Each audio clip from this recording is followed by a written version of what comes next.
आपण पाहत आहात सुपरफास्ट 24 तास न्यूज, बातम्यांचा खरा वेग।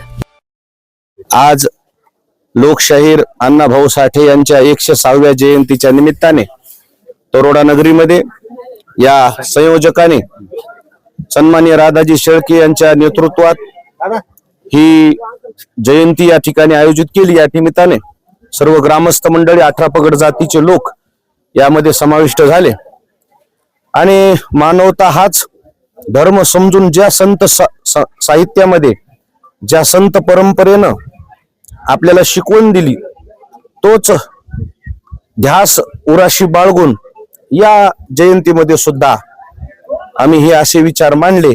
या निमित्ताने तरोड्यामध्ये सर्व एकता प्रस्थापित झालेली आहे। अशीच एकता आपल्या जिल्ह्यामध्ये नांदावी आणि संपूर्ण वसुधैव कुटुंबकम अशी धारणा ठेवून आपल्या जिल्ह्यामध्ये संपूर्ण शांती समाधान नांदावं अशी अपेक्षा करतो। म्हणजे आजच्या कार्यक्रमामध्ये आरोग्य शिबिर आणि विद्यार्थ्यांना शैक्षणिक साहित्य वाटप करण्यात आलंय। हा फार मोठा एक वाखाणण्याजोगा उपक्रम संत जिल्हाध्यक्ष कृष्णा त्यांनी राबवलाय। काय प्रतिक्रिया? आज तरवाडा या गावामध्ये लवजी साळवे बहुजन क्रांती सेना आयोजित विश्वरत्न डॉक्टर अण्णाभाऊ साठे यांची सार्वजनिक जयंती या ठिकाणी संपन्न होत आहे।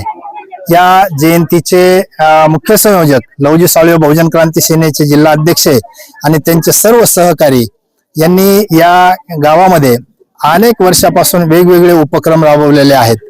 बऱ्याच वेळेला रक्तदान शिबिर जयंतीच्या निमित्तानं या ठिकाणी घेण्यात आलेला आहे।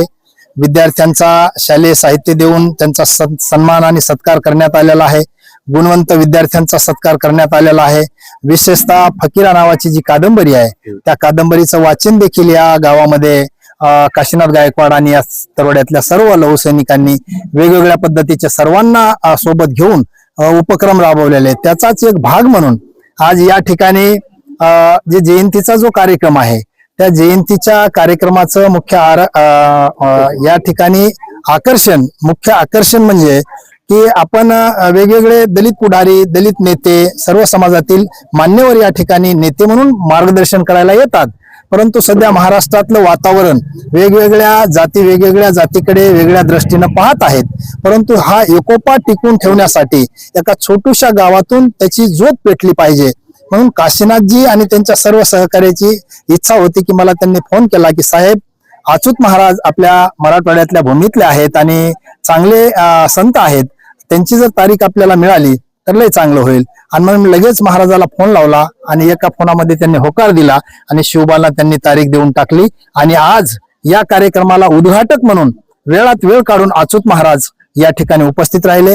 गावातील सर्व जाती धर्माची मंडळी या ठिकाणी अगदी मुस्लिमापासून ते सर्वच भटक्या विमुक्ताचे सर्व गावकरी, महिला मंडळ आणि विद्यार्थी मोठ्या प्रमाणात या ठिकाणी उपस्थित राहिलेले आहेत। एक जाहीर सभेचा कार्यक्रम या ठिकाणी झालेला आहे।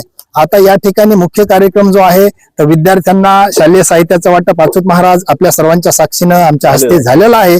आता आरोग्य तपासणी आणि त्याच्यावरती उपचार अशा प्रकारचा सुंदर जयंती पार पडलेली आहे। अत्यंत वाखाणण्याजोगा हा विषय पाहायला मिळाला। तुमचे जिल्हाध्यक्ष ते सुद्धा निर्व्यस्त, त्यांनी सुद्धा सांगितलं की मी शेळके साहेबांच्या तालमीत राहूनच मी सुद्धा निर्व्यस्त झालेलो आहे। व्यसनमुक्तीसाठी काय आवाहन कराल समाजाला? तर लवजी साळवे बहुजन क्रांती सेनेचं ब्रीद वाक्यच आहे व्यसनमुक्ती आणि तंटामुक्ती। आणि मी सुद्धा संस्थापक अध्यक्ष या संघटनेचा आहे। सुपारी पण खाल्लेलं कधी माझ्या तोंडात तुम्हाला दिसलं का? आणि म्हणून प्रत्येक गावामध्ये काशीनाथ सारखे निर्व्यसनी कार्यकर्ते घडवण्याचं काम या संघटनेच्या माध्यमातून केलं जातं। या संघटनेच्या माध्यमातून एक 4-5 प्रकारचा संदेश आम्ही प्रत्येक गावामध्ये देत असतो। आज वेळेअभावी तो दिला नाही। पहिला संदेश असा आहे की आपल्या गावामध्ये आपण तंटामुक्त असलं पाहिजे। आपल्या गावामध्ये, आपल्या घरामध्ये, आपल्या समाजामध्ये भांडण नसलं पाहिजे। त्याचबरोबर आपला समाज पूर्णपणे निर्व्यसनी असला पाहिजे, व्यसनापासून त्यानं दूर राहिलं पाहिजे आणि आपला उदरनिर्वाह करण्यासाठी त्यानं छोट्या उद्योगापासून तो मोठ्या उद्योगापर्यंत उद्योग निर्माण केला पाहिजे। आणि आपल्या देशाचं जे भवितव्य आहे, जे भारतरत्न डॉक्टर बाबासाहेब आंबेडकर यांनी या देशाचं संविधान लिहिलं, अण्णाभाऊ साठे यांनी जगाच्या 27 देशामध्ये साहित्य नेलं, ते लेखणीच्या जोरावरती नेलेलं आहे। आणि म्हणून आपल्या बहुजन समाजानं सर्व जाती धर्मातल्या विद्यार्थ्यांनी उच्च दर्जाचं शिक्षण घेतलं पाहिजे अशा प्रकारची आमची या ठिकाणी प्रस्तावना असते आणि तशा पद्धतीचं मार्गक्रमण आम्ही संघटनेच्या माध्यमातून करून प्रत्येक गावामध्ये तंटामुक्त गाव कसं होईल, व्यसनमुक्त गाव कसं होईल आणि त्याचबरोबर रात्रीच्या वेळेला प्रत्येकानं सामूहिक बसून आपल्या मोहल्ल्यामध्ये महामानवाच्या विचाराचा जागर म्हणजे वाचन केलं पाहिजे, त्याचं आचरण करून आपण उद्याच्या कामाला लागलं पाहिजे. अशा प्रकारचा जयंतीच्या माध्यमातून 1 ऑगस्टला अण्णाभाऊ साठेची जयंती परभणीत झाली आणि आपल्याला सांगू इच्छितो की 98ला फक्त आपणच मी सार्वजनिक जयंतीचा अध्यक्ष होतो. परभणीमध्ये 1 ऑगस्टला अण्णाभाऊ साठेची जयंती सुरू केली. कालची 206वी जयंती परभणीत 1 तारखेला झाली, 106वी. आणि 2 तारखेपासून मी मराठवाड्याच्या कानाकोपऱ्यामध्ये अण्णाभाऊसह बाबासाहेब, शिवाजी महाराज, भगतसिंग या महामानवाच्या विचाराचा जागर आणि समाज जोडण्याचं काम चालू आहे. या राज्यामध्ये 1-2 समाजामध्ये एक आरक्षणाच्या माध्यमातून जो काही वादविवाद आपल्याला ऐकायला भेटतो, ताणतणाव थोडासा दिसतो, तो ताणतणाव निवळला पाहिजे. म्हणून या दोन्ही समाजाला जयंतीच्या माध्यमातून एकत्र करण्यासाठी की जे का अण्णाभाऊचं एक वाक्य घेऊन की अण्णाभाऊ म्हणतात दगड एक केल्यानंतर मोठी इमारत तयार होते, तुम्ही आम्ही माणसं आहोत म्हणून आपण सगळ्यांनी एकत्र राहिलं पाहिजे. अशा प्रकारचा संदेश या जयंतीच्या माध्यमातून महाराष्ट्रामध्ये देणं चालू आहे असं आहे.